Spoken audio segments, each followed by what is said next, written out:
Trump foi o tema do momento de janeiro. Já vem sendo há bastante tempo e a gente já vem comentando. Mas como é que o mercado se alinhou às expectativas que tinha do governo para agora essa tomada de poder mesmo do novo presidente dos Estados Unidos? Finalmente a gente teve a posse do novo governo Trump, dia 20 de janeiro. Paula, assim, o mercado, naturalmente, ele está com uma boa vontade quando a gente fala do assunto do governo Trump, porque quando ele prometeu, vou manter o corte de impostos, vou buscar uma desregulamentação de alguns setores, financeiro, criptomoedas, né? Então isso seria, tudo, né, na visão do mercado, seria positivo para os ativos de risco. Você vai pagar menos impostos, vai sobrar mais lucro para os acionistas, regulamentação, você reduz os custos, você permite que as empresas atuem em outros setores, então tudo isso seria pró-crescimento. E aquelas questões que seriam mais negativas, como tarifas, imigração, o mercado está tendo tudo como uma grande barganha, né? A gente viu aí algumas notícias recentes, não parece ser tão assim, mas, de fato, se a gente for ver qual era o discurso na campanha para o que ele implementou até agora, ele está sendo um pouco mais moderado. Vou implementar a tarifa de 60% da China. Não, veja bem, eu gosto do Xi Jinping, a gente se dá bem e tal. Então, nesse primeiro momento, o mercado comprou essa tese e foi dando tudo certo, né? Então a gente viu os mercados internacionais no começo de janeiro com a mesma toada que terminou o ano, né? Se valorizando aí nos principais índices, seja o S&P, seja o Nasdaq.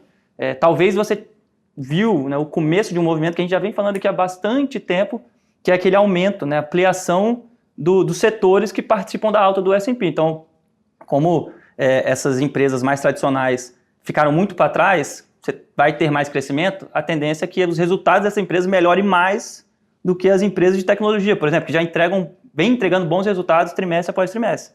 Então, você viu um início bem positivo, mas aí você teve um desenrolar, né, de acontecimentos que a gente vai tratar aqui no programa, que eu acho que mudou um pouco essa toada ao longo de janeiro. Um dos acontecimentos que mexeu com o mercado em janeiro foi realmente a decisão do Federal Reserve em relação aos juros por lá, resolveu manter no intervalo entre 4,25% e 4,5%. Como é que essa manutenção dos juros por lá impacta nos BDRs, nas ações internacionais? Os torna mais atrativos ou menos atrativos? Paula, a grande questão, né, que a gente sempre traz aqui no programa é o quão o nível de juros pode impactar a economia. Então a gente teve lá no começo do aumento de juros em meados de 2020, essa grande dúvida, será que a economia americana vai aguentar você tirar um juro historicamente, né, estava pelo menos até então baixo, né, na casa do 0%, e levou para os 5%, e aí você teve lá aquelas previsões de que a economia americana entraria em recessão, teríamos uma grande crise, e a gente tem visto que não é isso que está acontecendo, né? A economia americana está rodando super bem, as empresas estão investindo, as empresas estão contratando, você vê dado de mercado de trabalho vindo ali, níveis, aumentou um pouco em relação à mínima, né, que era 3,5%, mas ainda está rodando com uma taxa de desemprego na casa de 4, 4,1%, então nada muito alarmante. A gente teve recentemente o dado do PIB do quarto trimestre, veio levemente abaixo das expectativas, mas ainda um crescimento ali da ordem de 2,3%, no ano foi de 2,8%, a estimativa era 2,9%, então assim, é uma desaceleração? Ok, mas nada muito preocupante. E isso impactou nos ativos de risco, né? Então, de novo, essa dúvida de que o juro está muito alto, vai ter uma competição maior com os ativos de risco, também não se mostrou verdadeira, né? Os investidores acabaram comprando ações, principalmente, né, nesses 2 últimos anos, ações de tecnologia ligadas à temática de inteligência artificial, que era o que estava mostrando crescimento, crescimento de lucro, de receita. Então, assim, eu não acho que seja um problema o Fed manter os juros nesse patamar atual para os ativos de risco. A gente tem que, obviamente, monitorar o desenrolar, né, dessa conversa. O Fed, ele estima, né, no final do ano passado, ele disponibilizou aquele sumário de projeções econômicas. A estimativa do Fed para o ano 2025 são 2 cortes de 0,25. Né? Significa que ele vai dar o 0,25? Não sei, mas é o cenário base dele hoje. E aí, conforme esperado pelo mercado, ele não fez nada nessa última reunião. Então, assim, eu não acho que seja um problema, o Fed vai manter os juros mais altos, isso pode impactar negativamente as ações. As empresas continuam entregando resultado, continuando pagando seus proventos, vai ter a demanda dos investidores por esses ativos. Eu acho que você sempre tem que fazer uma mescla, né? Você não ter só ações ou só renda fixa.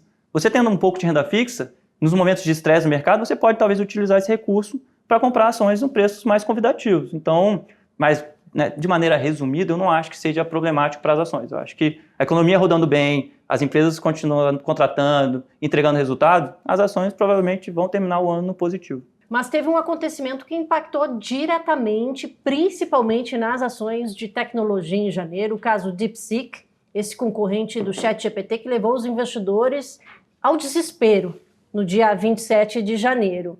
Como é que esse impactou ali no curtíssimo prazo para as Big Techs? Isso tira um pouco da relevância da tese das Big Techs e de tecnologia? Olha, Paula, de fato, foi algo marcante, né? Você ter um modelo chinês entregando o resultado tão bom quanto um modelo americano por uma fração do custo, ainda que esse custo, o que foi reportado, talvez não tenha sido o custo real, né? O estudo da DeepSeek apontava algo em torno de 6 milhões de dólares. Mas aí tem gente que está duvidando que seria só isso. Mas mesmo assim, imagina que o ChatGPT gastou bilhões para poder construir seu modelo, veio um chinês e construiu o modelo com milhões de dólares. Já é um impacto significativo. Mas vamos lembrar, né? A economia chinesa ela tem esse histórico de conseguir baratear as coisas para tornar talvez mais acessível para o grande público. Então, me parece que era algo até esperado pelo mercado, pela parte de tecnologia, o surgimento de um modelo mais com melhor custo-benefício, né? Com menor custo. Mas, como você falou, né? Num primeiro momento, impactou as ações, principalmente as ações de semicondutores. Eu acho que aqui o grande expoente é a NVIDIA, né, que tem tido anos maravilhosos no mercado acionário, porque gerou a dúvida, será que a gente vai ter a necessidade de ter tantos chips, já que o chinês conseguiu fazer um modelo mais barato, que consome menos energia? E aí quando a gente fala, né, você teve uma queda de 17% nas ações da NVIDIA, mas teve empresas de geração de energia que estavam calcadas naquela ideia de que inteligência artificial vai demandar mais energia, então a gente vai ter que gerar mais energia. Então, empresas geradoras de energia nuclear caindo 30% no dia, caindo 20%. Então, assim, pegou essa temática como um todo, não só as empresas de tecnologia. Mas eu não acho que isso invalida a tese de A. Eu acho que muita gente já deve ter sido impactada pela ideia do paradoxo de Gervon. Quanto menor o custo de uma tecnologia, maior você aumenta a demanda por aquela tecnologia, né? Então, isso ficou muito claro lá atrás com a energia com carvão. Então, as pessoas começaram a demandar mais carvão para gerar mais energia, né? Então, talvez você tenha, por meio desse modelo mais barato, a capacidade de que mais empresas, mais pessoas utilizem modelos de inteligência artificial para até construir seus modelos de negócio. E aí você vai demandar, talvez, mais geração de energia para ter, né? Antes você tinha um modelo, agora você vai ter vários modelos. Então, eu não acho que invalida totalmente, mas é claro que a gente tem que monitorar, mais uma vez, né? A expectativa do mercado era que a NVIDIA gerasse receitas da ordem de 200 bilhões de dólares em 2027, 2028. Putz, talvez não seja 200 bilhões, mas que seja 150, 160, aí você tem que ver o que o mercado está precificando, quanto o que é a nova expectativa. Por isso que você vê essa queda tão significativa no papel, né? Eu não acho que a gente vai deixar de ver essa temática de inteligência artificial daqui para frente. De novo, a NVIDIA, como ela estava surfando muito sozinha, ela é a principal fabricante de chips, né, de desenvolvedora de chips, talvez isso possa pegar um pouco nesse papel específico no curto prazo.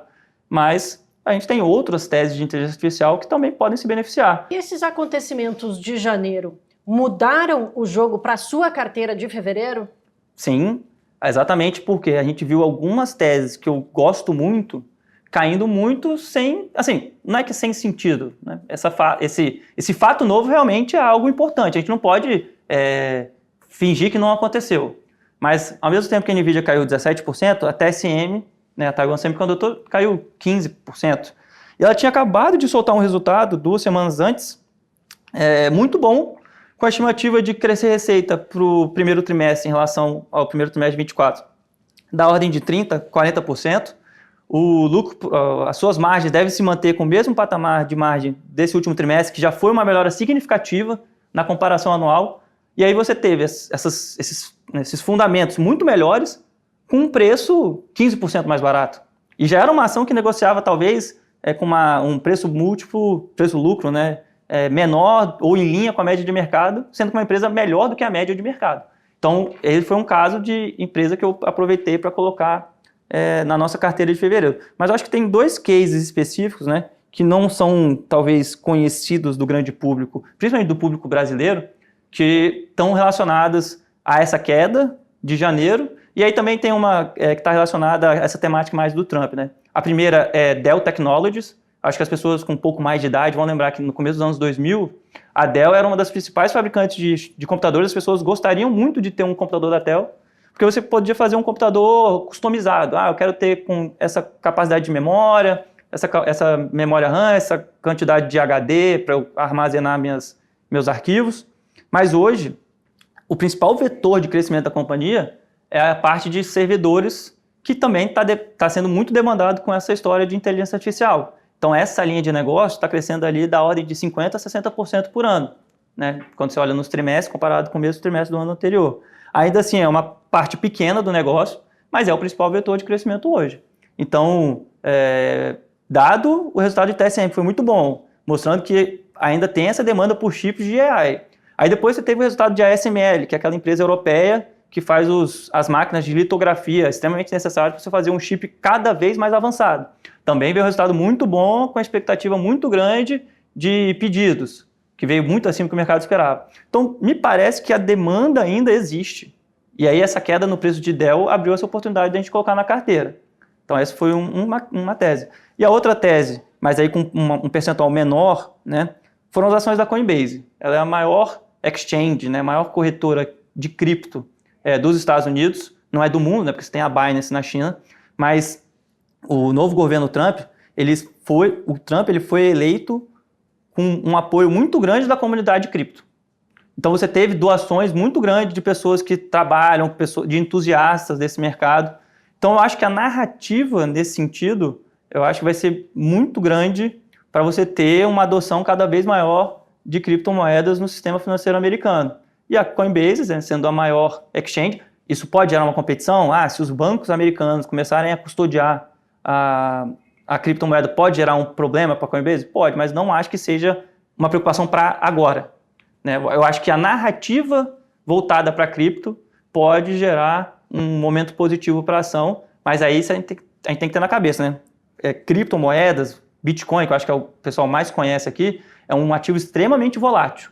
Então, não me espantaria eu ver dentro do próprio mês a ação cair 10, 15% e valorizar 15, 20%. Então, o investidor que investe nas ações de Coinbase, ele tem que ter noção de que é um ativo extremamente volátil, por isso que a gente está colocando com uma posição pequena na nossa carteira hoje. Bastante inovadora e também bastante arrojada, uma dose de mais volatilidade para essa carteira para fevereiro. Essa questão das quedas das empresas de tecnologia, a gente, né, eu já venho falando aqui com você há algum tempo que eu gosto de fazer sempre uma mescla de carteira. Empresas de tecnologia com empresas mais tradicionais, de setores mais clássicos. Dado essa queda em algumas empresas de tecnologia, nesse mês específico de fevereiro, eu acho que eu tenho um peso um pouco maior nessas companhias de tecnologia agora, para aproveitar momentaneamente, né? Caso elas se recuperem, nada impede a gente chegar no outro mês e ajustar a carteira para ter esse equilíbrio de novo. Você conferiu que Coinbase, TSMC e Dell estão na carteira de BDRs para fevereiro. Para conferir a carteira completa, só clicar no link da descrição.